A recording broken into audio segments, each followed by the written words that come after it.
आज पंडित जी सुबह से बहुत खुश हैं। बार बार घड़ी देख रहे हैं कि कब 11 बजेंगे। बार बार अपनी पत्नी सरला से पूछते हैं कि उन्हें खाना बनाने की तैयारी में क्या मदद चाहिए। घर का गेस्ट रूम उन्होंने खुद ही रेडी कर दिया था। एक्चुअली आज पंडित जी के बचपन के दोस्त आ रहे हैं उनसे मिलने। साथ में उनका बड़ा बेटा सौरभ भी आ रहा है।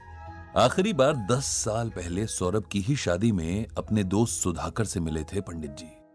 तब से अब जाकर मिलना हो पा रहा है, वो भी इसलिए कि सुधाकर को अपनी कुछ जमीन वगैरह बेचनी है जो उसके पुरखों की इसी शहर में है। दोस्तों, आप सुन रहे हैं गीता ज्ञान। अच्छा, सौरभ ने कल फोन करके जब ये बताया तो पंडित जी बहुत खुश हुए। आखिरकार सुधाकर उनके बचपन का दोस्त था, और दोस्त भी ऐसा वैसा नहीं, पक्का दोस्त। उसके साथ उनके बचपन की, स्कूल की बहुत सारी यादें जुड़ी हुई हैं। बचपन की शरारतों में दोनों बराबर के पार्टनर्स होते थे, या उन्हें क्राइम पार्टनर्स मेरे ख्याल से कहना सही होगा।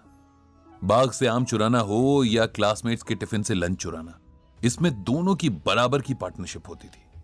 साथ स्कूल जाना, साथ खेलना, हर काम दोनों का साथ ही होता था। टीनेज तक ये सिलसिला चलता रहा और फिर सुधाकर के फादर का ट्रांसफर दूसरे शहर में हो गया। जब वो लोग शिफ्ट हुए तब दोनों दोस्त बहुत उदास हुए, लेकिन जाना तो था ही। लेकिन फिर लेटर्स और बाद में फोन के जरिए एक दूसरे से दोनों जुड़े रहे। साल में 1-2 बार मुलाकात भी हो जाती थी, लेकिन पिछले 10 साल से मिलने का यह सिलसिला थम सा गया था, क्योंकि अब दोनों की उम्र भी हो गई थी और ऐसा कोई बहाना भी नहीं मिला कि मुलाकात हो। पंडित जी ये सब सोच ही रहे थे कि सुधाकर और सौरभ आ गए। दोनों दोस्त ऐसे गले मिले जैसे जन्मों के बाद मिल रहे हों। सौरभ भी पंडित जी से मिलकर बहुत खुश हुआ।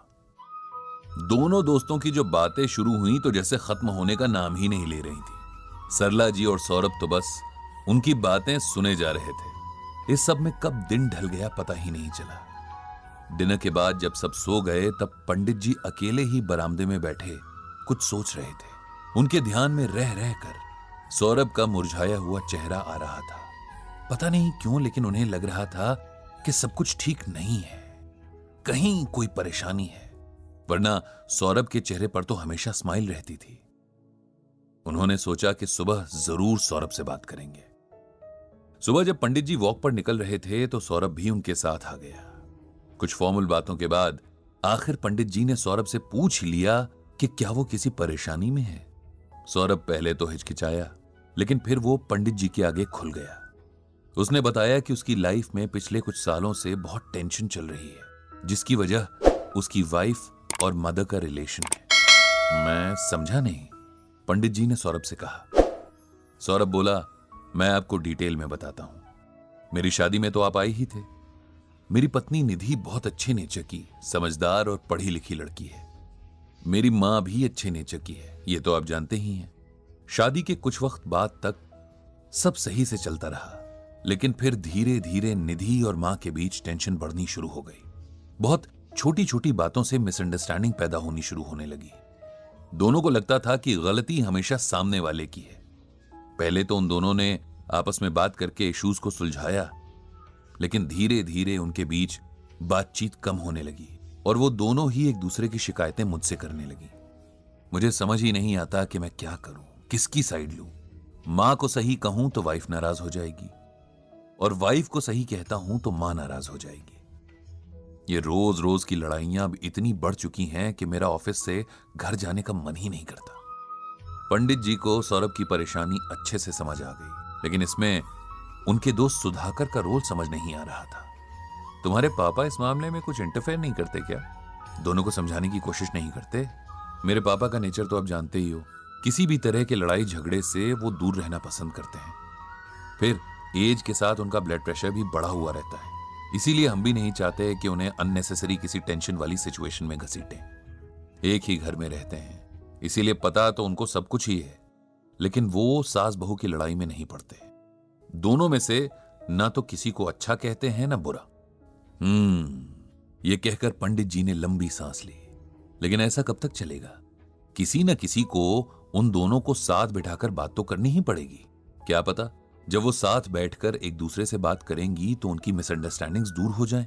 मैंने कोशिश की थी अंकल, लेकिन कोई फायदा नहीं हुआ। निधि अब उस घर में और रहना नहीं चाहती और मैं इस उम्र में अपने पेरेंट्स को छोड़ना नहीं चाहता, लेकिन वाइफ को भी परेशान नहीं देख सकता। अब आप ही बताइए मुझे कि मैं क्या करूं। तुम्हारी सिचुएशन देखते हुए मैं तुम्हें गीता से एक श्लोक सुनाता हूं। इस श्लोक और उसके अर्थ को सुनने के बाद तुम्हें यह समझ आ जाएगा कि तुम्हारे परिवार में हो रही इस कलह का कारण क्या है। इस श्लोक को ध्यान से सुनो।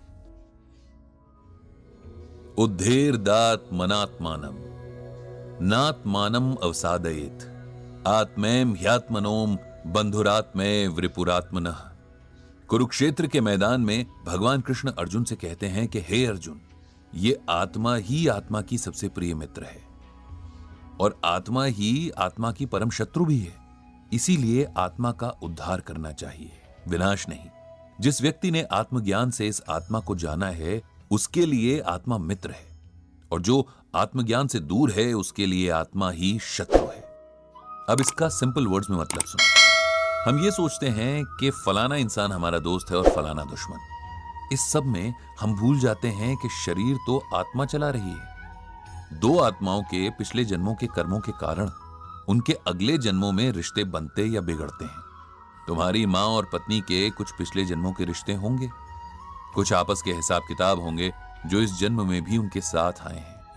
इसी वजह से दोनों के बहुत समझदार होने के बावजूद ऐसी सिचुएशंस बनती जाती हैं कि उनके बीच सब खराब हो जाता है। अगर तुम और बाकी परिवार के लोग इस बात को समझ लो तो आधी परेशानी यहीं खत्म हो जाएगी। उसके बाद यह समझना है कि इस जन्म के कर्मों और उसके फल को आत्मा अगले जन्म तक लेकर जाएगी और फिर यह चक्र कभी खत्म नहीं होगा। इसीलिए इसी जन्म में जो भी अच्छे बुरे कर्म हैं उन्हें सेटल कर देना चाहिए। जितना हो सके हमें हर किसी में आत्मा देखनी चाहिए और समझना चाहिए कि हर सॉल्यूशन में हमें आत्मा के रोल को देखना है। किसी काम को करते हुए घमंड नहीं करना कि जी मैं ये कर रहा हूं। साथ ही दूसरों के कामों में भी यही सोचना है कि ये उस शरीर को चलाने वाली आत्मा का काम है। इसी तरह से सोचेंगे तो अगले व्यक्ति के प्रति गुस्सा या नफरत नहीं होगी। तुम्हारी पत्नी और मां के रिलेशन में जो भी हो रहा है वो इसी अज्ञान के कारण हो रहा है। अगर तुम उन्हें गीता ज्ञान को सही तरीके से समझा सको तो शायद उन्हें अब समझ भी आ जाएगा। सौरभ ने पंडित जी की बातें बड़े ध्यान से सुनी और समझने की कोशिश भी की, लेकिन यह सब उसके लिए बिल्कुल नया था, क्योंकि उसने इससे पहले कभी गीता ज्ञान को इतना सीरियसली सुना या पढ़ा नहीं था। पंडित जी ये बातें जानते थे, इसीलिए उसे गीता को पढ़ने के लिए कहा और जहां समझ ना आए तो उनसे पूछने को कहा। सौरभ ने भी हामी भरी और दोनों घर आ गए और पंडित जी ने भगवान श्री कृष्ण से सबके जीवन में शांति की प्रार्थना की। इस तरह से गीता ज्ञान का ये एपिसोड जो अब यहीं खत्म होता है।